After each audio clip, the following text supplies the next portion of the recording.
So, for the start, you're going to need a 12-inch board, turntable. There's some in this room right there on that shelf.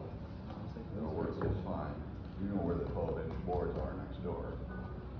I'm going to make sure everybody gets one of these. This is a template, and I'm going to call this the start because it's the size and the shape and diameter of the widest point of your project. So that'll be easier to, will be easier to explain in the second video that you'll be watching for the second half of this. So you're going to do stage 1 today. Another thing you're going to need is your serrated rib and your little round sponge with a little cup of water. I'm going to invite people to use this extruder in this room because it's shorter. Oh wow, thanks. I made a shorter version for us. Okay. Now, if everybody's using the same tool, you're going to need to team up. And I'm going to demonstrate what I call coil inventory. And that's actually a team effort. One person is cranking the clay while the other person is managing the board. And you're going to get this big pile of coils. And then you take it to your workspace. Anything you want. Okay, so I'm going to use the second board just to demonstrate that.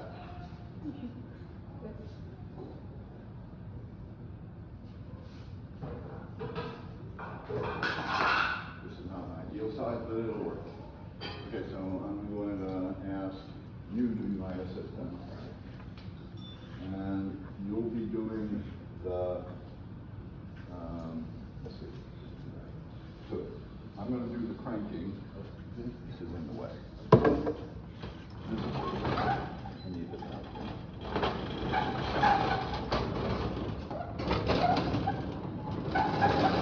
You're famous. Okay, so what you're going to be doing while I'm holding down on the thing, see, I'll be here doing that, a little bit here, and you're just going to catch the coils as they come out. Okay. See this gesture I'm making? You'll understand it. It'll just start. It's going to be like a big pile of dog donut when you're done. All right. So, first thing I'm going to demonstrate is how to do a clay inventory, because that'll be the first thing that each of you need to do. Notice I've got what looks to be about 10 pounds of clay in a bit of burrito shape. I've also got, you know what? Am I in the way? Can you go right about, yeah, there. Okay. Now everybody can see and you. Okay, so this is the size die we're going to be using, the size and shape die we're going to be using. This is the collet. I'm going to put that collet on the cylinder. Oh, I want to make a point of clarity. You might want to come in close right here. There's some misunderstanding about this quick release device. That we take this off, we unscrew this and take the cylinder off when we're cleaning it, okay? And that's the only time that we do that, okay? It's strictly for cleaning the tool, not for the operation of the tool, okay? Just want to make that verification. All right.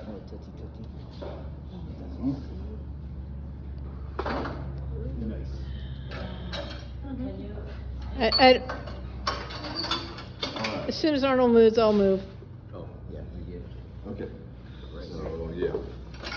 Oh, you're doing it perfect. That's good. All right, so this will be what your team effort looks like. One person will be pulling down, the other person will be spinning the board. Actually, yeah, try to get it. Yeah, there we go. It's a shimmy or a rotating. Yeah, you kind of have to, because of the board. And it doesn't need to be. Oh, another thing that commonly happens to beginners that they have trouble with this thing.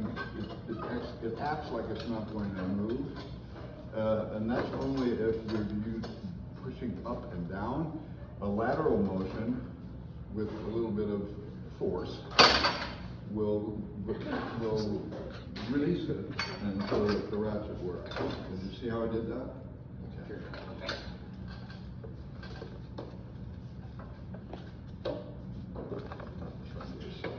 But it's working. We're going to use 12-inch cores for that, right? Because it fits better.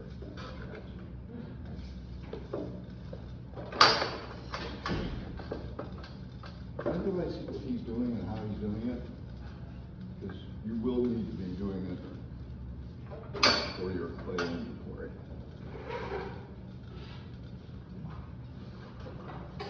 And you know what? It doesn't have to be one continuous coil. It's just, if it's easier for you to manage, you can start again. Go ahead.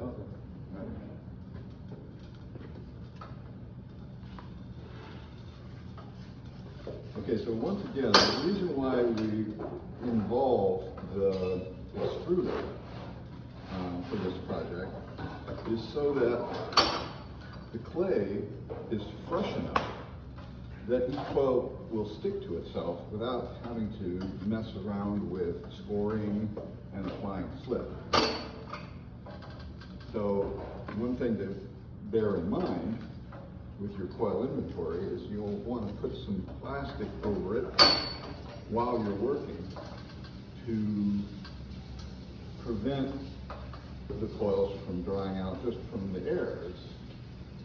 It's drier today than before, so that's another consideration. Okay, so I'm going to extrude the entire the loaf for this demo. Okay. Now let's stage that into the table. Plastic is in that bin, marked plastic. You'll just want to drape that on there, and kind of so that as you're working, you know, these aren't drying out. You want it to be fresh enough that it sticks to itself when you're joining. Okay.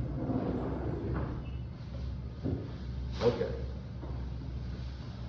Now that's one demo.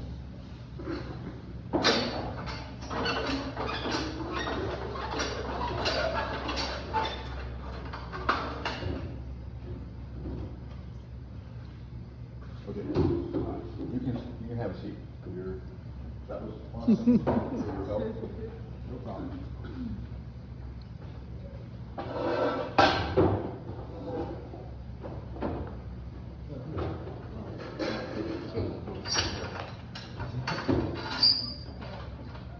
Wow, I didn't realize until just now how much shorter this is. It's almost a foot shorter. Oh yeah. So the whole point of having you guys over here is because this extruder is more user friendly for short people. Hey. Okay, so for this next part, I'm just going to work directly from you. So you'll have a 12-inch board, turntable. You'll notice that I've put the template where it's diamond shaped rather than square, right? So you get more room that way on the board. Now I'm going to lay this on the inside of the outer edge of the template. Then we'll smash this one down and put this on top of it. You see how I did that? That makes it easy to get this all one uniform coil. So we're going to call this the first course. And in the first course, you're going to want it to have an outer coil that matches the outer edge of the template, and an inner coil, and we're going to call that coil the shrink ring. So naturally, the shrink ring coil is going the outside coil.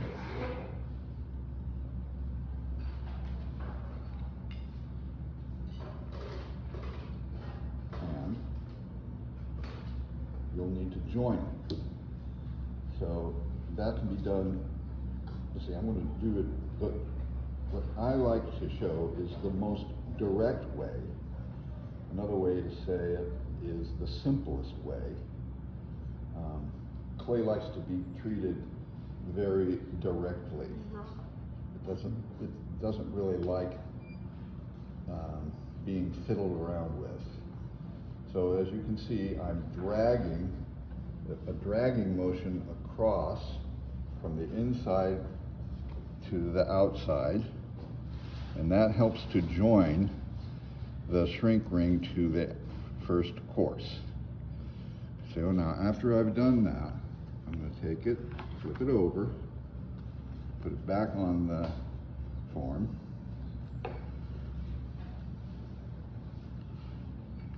and repeat that process. Okay? If you do it that way, that's the simplest way. And when I use the word simple, I mean the fewer working parts, the fewer things can go haywire. Okay? If you start adding to that, you're just going to complicate your life. So stick to the simplest approach if you want a successful result. Okay, next. So now what it needs to look like, this is what it needs to look like before you start the next course. So I'm using the word course to indicate a row of coils. Now with your serrated, oh wait a minute, I don't do this yet. Now I'm going to pinch downward on the outer edge of the outside coil. And the purpose of doing that is to create a kind of bevel. I'm going to give, the word I use for it is a nest. You're creating a nest for the first coil.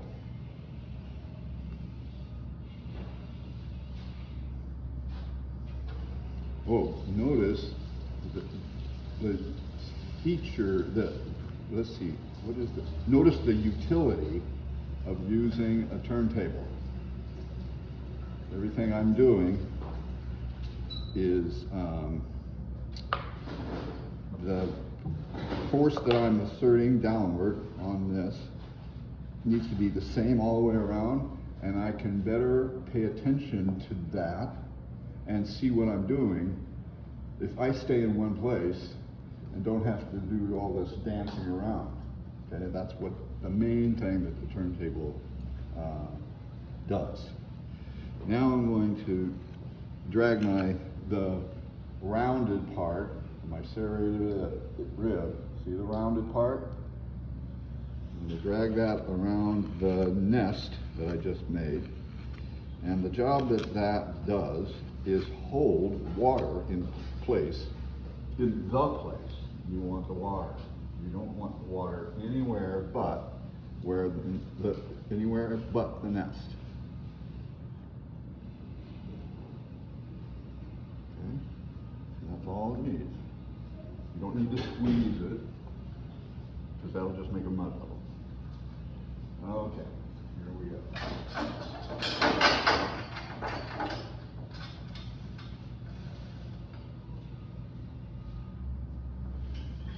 Now this coil is going to land right on that nest.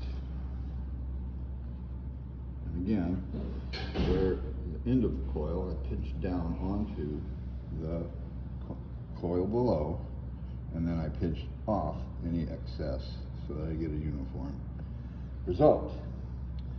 Now,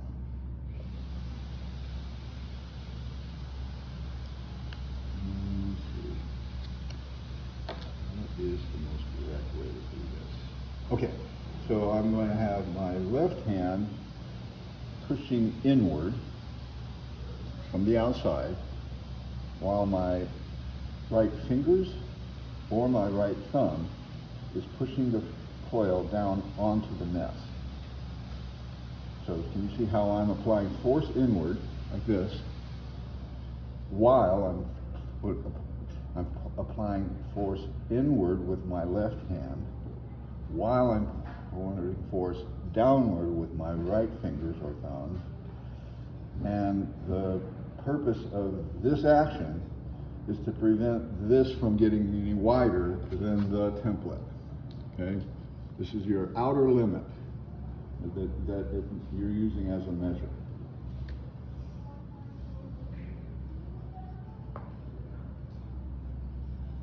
Okay. There we go. Now, again, I'm going to use a serrated rib and apply a bevel that we're going to call a nest. So you're creating the nest for the next coil. Notice how it has an outward, it's not right on top of it, like this. It's at an angle outward, like that. That's what constitutes a bevel. Okay? Now, in spite of the fact that your clay is fresh enough to stick to itself, we're going to do this just to ensure that you get a good join on each course. Okay? See how it's not going to ratchet? Yeah, that's how you release it.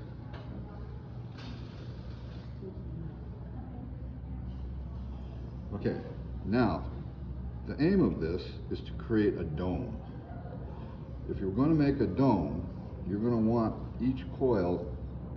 You know what? I'm going to change what I just said. I said to put the nest at a diagonal. I'm going to change that.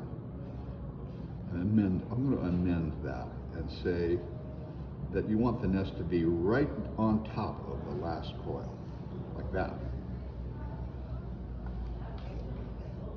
That's going to help you recognize that the next coil needs to be slightly shorter than the last one.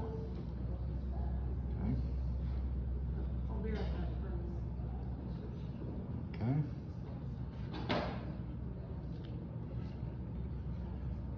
So for this to end up being a dome, each coil from now on needs to be slightly shorter than the last one. Then that's going to create, it's going to be slightly narrower. So this will be the widest part of your project. And what we're learning with this assignment is let's see, there's three things going on. You're learning how to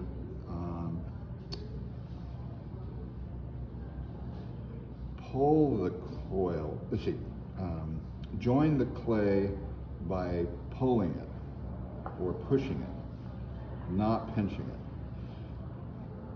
it. From the outward appearance of things, this looks like I'm pinching, doesn't it? Because I got this finger here, and this finger here, and it does look like I'm pinching, but it's not.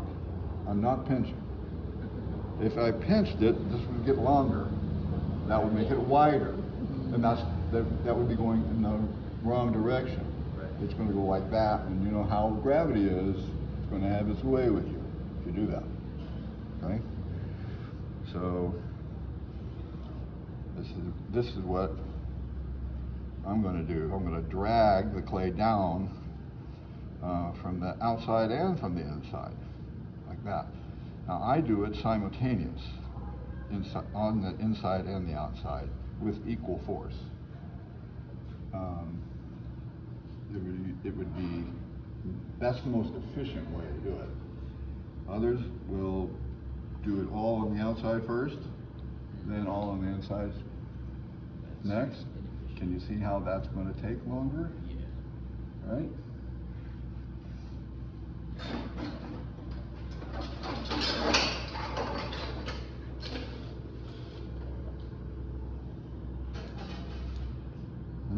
wasn't thorough. Did you see that? I was busy talking and I didn't join on the inside there. Be on the lookout for that happening to you. It's a little bit quieter in here, so that's than it is next door, so there's fewer distractions, but you don't ever let yourself get distracted because you want it to be, the joint to be uniform all the way around. So you're doing the same thing to every part of that coil. Okay? Okay, now this is going to be decidedly shorter than the last course. So can you see how I'm laying it down on the kind of like the inside bank? See how it's banking inward like that? That's really important to notice, because if you just stack it right on top of it, you're already going in the wrong direction. Okay, so now I'm going to drag the clay downward on the outside and upward on the inside. And those are simultaneous actions. You see how I'm gathering up the clay from the previous course onto the coil above it on the inside? And you see how I'm dragging the clay down from the outside? And notice that we're starting out with this thickness, but when you join it, you're ending up with this thickness. So it does diminish, the actions diminish the thickness. That's actually a good thing, because this project, you won't, the most important thing is getting the wall thicknesses uniform, okay?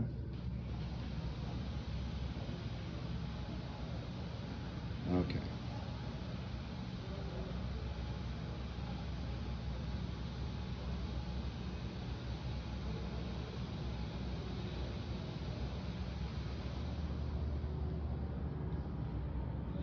So this is a primal. Primal, is that a good word for it?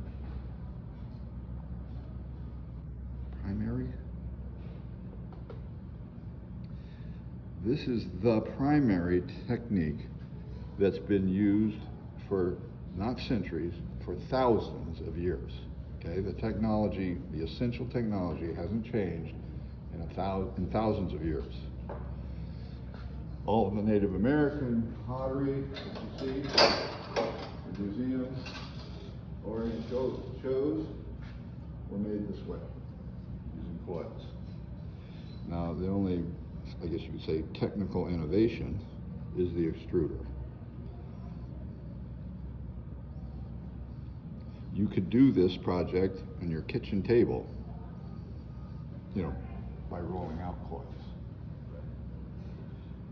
The disadvantage with rolling out coils is the table's porous, it's sucking up moisture. Your hands are porous, they don't look porous, but they are. They're sucking up moisture too. So by the time you're done making the coil, it doesn't really want to stick to itself.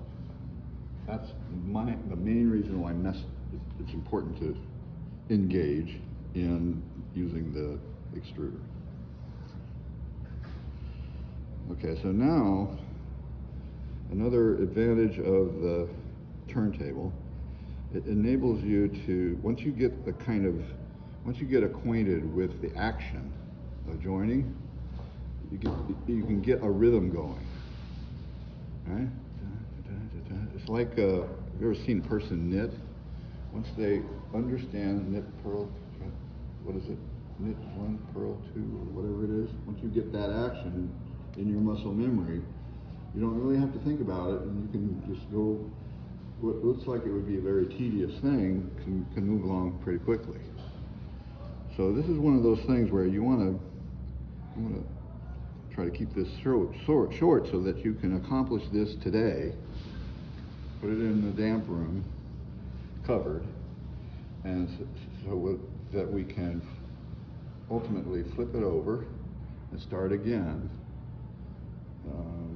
This is the first hemisphere of the 2 hemispheres you're going to use to make this vessel form. Okay?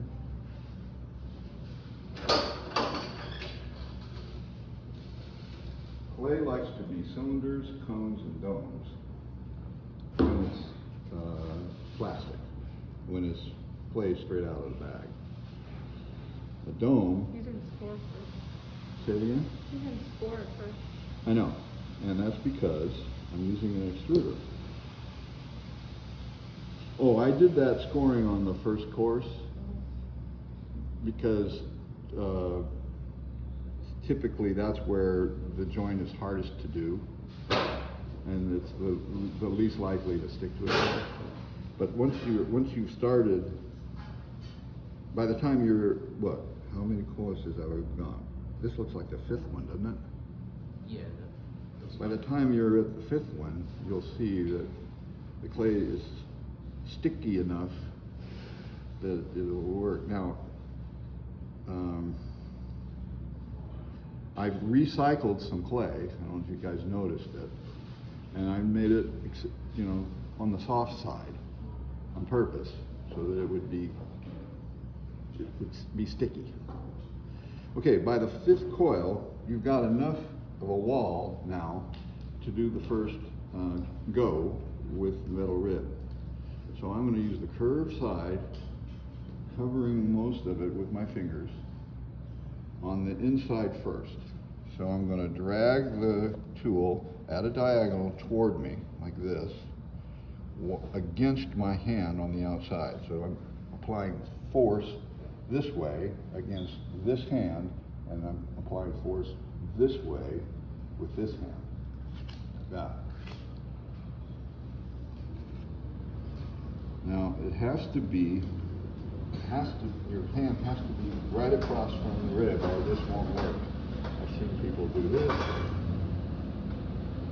but you can see why that would have an effect, right?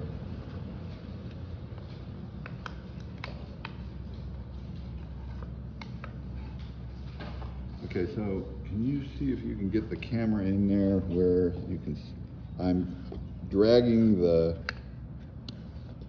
peaks down into the troughs, basically. It looks like I'm scraping clay away, but instead I'm actually just moving clay around so that I get a uniform wall thickness on the inside and outside. Now, after I've gone all the way around on the inside, now I'm going to reverse that. I'm going to pull up from, I'm going to start right at the board with my tool, hand on the inside, right, my fingertips right on the shrink ring on the inside. I'm going to pull at a diagonal toward me, and you're going to continue this inward banking as you do it. Okay? Now, details really matter here. You might be surprised how different this will be if you do the outside first and rib the inside second, or if you rib the outside and forget to do the inside at all. You're going to have way different results. So remember that important detail. I do the inside ribbing first, then I do the outside rib. And as I'm doing the outside rib, the direction is at a diagonal. You can see by the serrations. The advantage of the serrated rib is that as it drags across the surface, it exposes any irregular thickness. Can you see that? That dimple there? Well, you just stay with it until that dimple goes away. If it doesn't go away, it's because you're not applying enough force. So that's another way of telling of you about the consequences of your own actions. But you have to pay attention for that to work.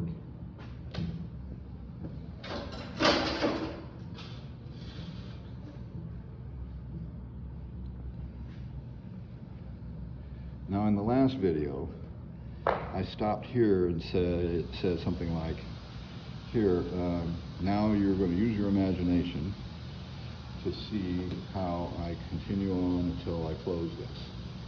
Well, I don't think that was a very useful, leaving it to the imagination didn't turn out to be very helpful.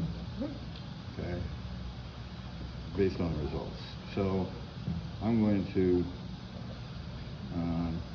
continue with this until I'm closing it, so that you can see the whole process from start to finish.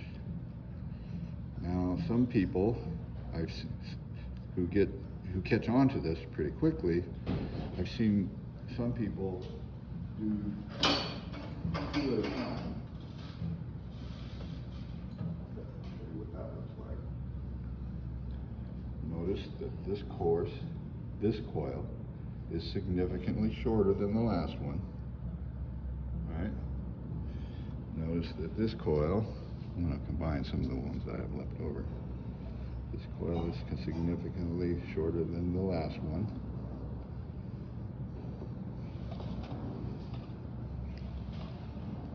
Now, if I've got my technique down, I can actually join 2 at a time.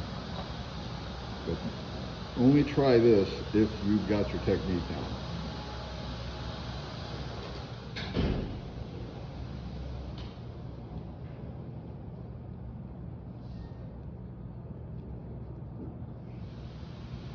Okay, so I've done what, 3 coils now?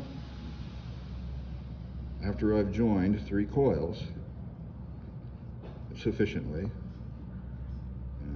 this is not great. After I've joined 3 coils sufficiently, got my rib in my hand again. Again, I'm pulling toward me, outward from the inside, against my hand, outward from the inside with my right hand, against my left hand, with an adequate amount of force that it drags all of the dips, dimples, and weaves in there all into one uniform wall thickness. As soon as I've accomplished that, whoop, look at that. I missed a spot right there. It doesn't hurt. One of the other things that I didn't think of to say, because it's kind of ingrained into my muscle memory, did you notice that I'm doing this standing up? Okay? This is not a sitting down process. Your body, sitting down, your body mechanics will be compromised to the point where it just doesn't work at all. And you are unable to do this very simple thing that needs to be done continuously. It's stepping back to see what you've got. Sometimes people get mesmerized by the actions, and they don't stop to actually look at the consequences of their actions. That's what this is for. Keep you on track.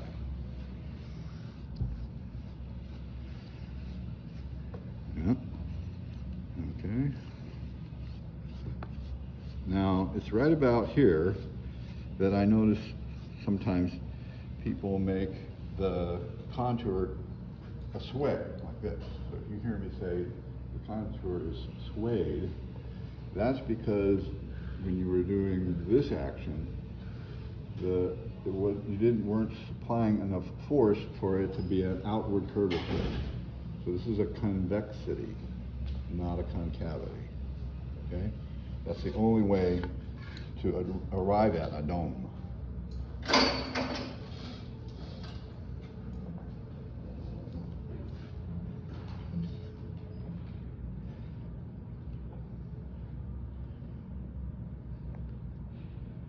Notice how I'm having to be precise about the length of the coil that I just put on, making sure that it is significantly shorter than the last one.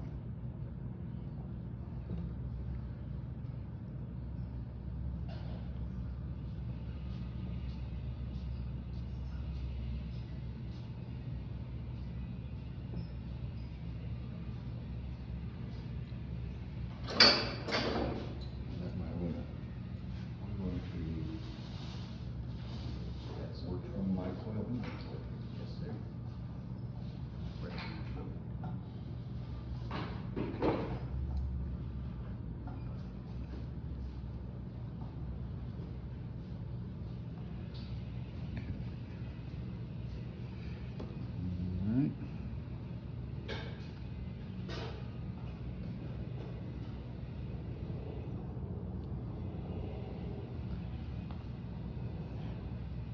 Another thing that I do at this point, once I'm getting closer to a closed form, is I start making this, started out oval.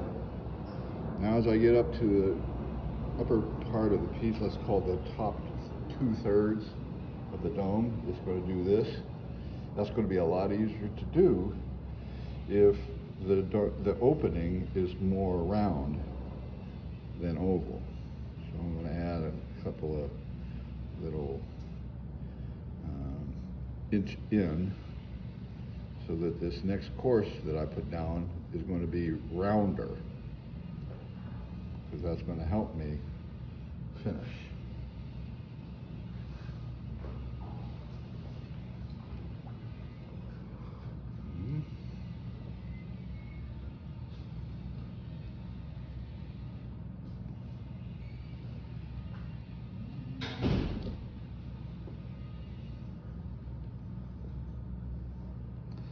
Okay, looks like I've done 3 now. So keep that detail in the back of your mind or memory of what you saw me do when you're doing this. Every 3 coils, I stop and rib the inside so the walls remain uniform all the way throughout. It's a diagonal action like this, and you're applying enough force that you're dragging all of the high parts down into the low parts, and you get a uniform thickness. Then from the outside,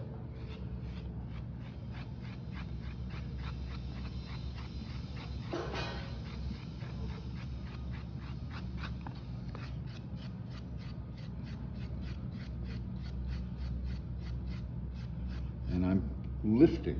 Actually, with my hand on the inside, I'm actually lifting up a certain degree of force, about an equal degree of force from the inside as I am pulling on the outside. Okay?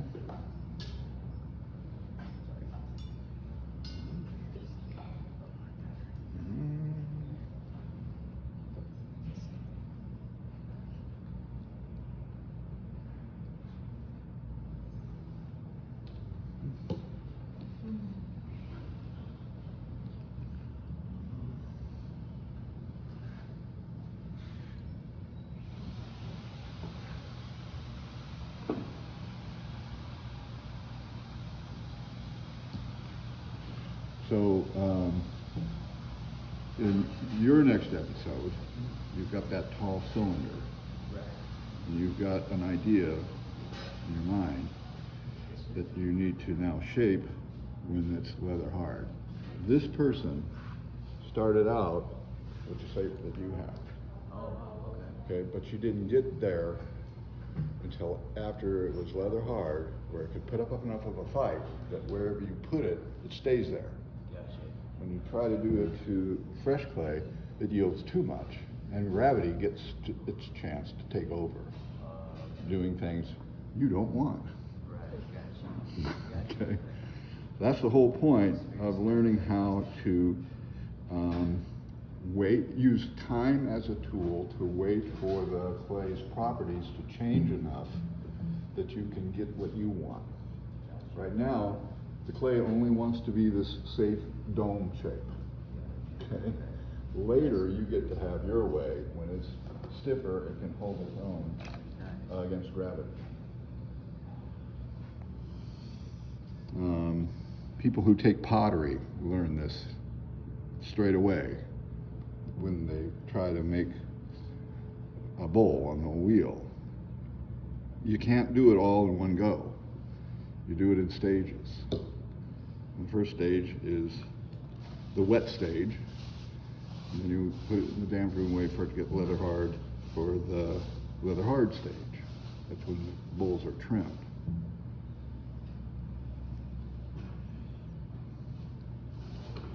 Okay, so now I have a situation where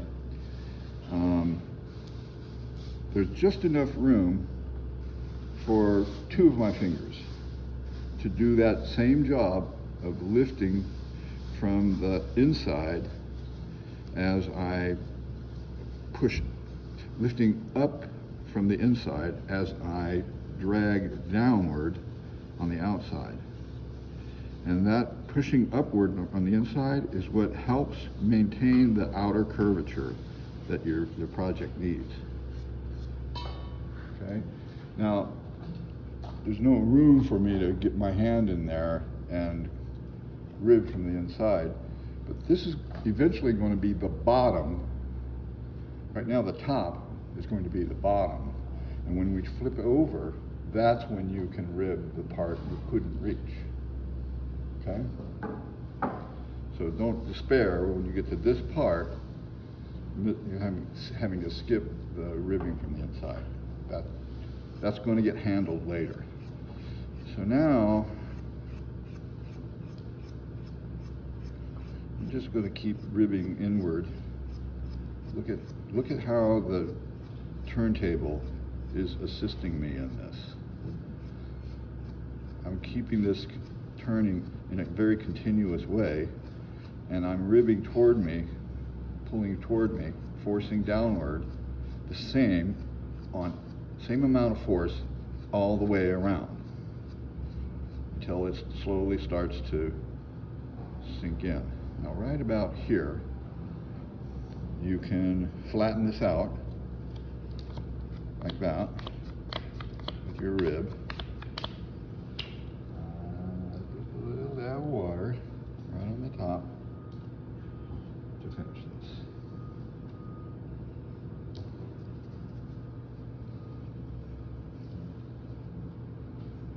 Like that.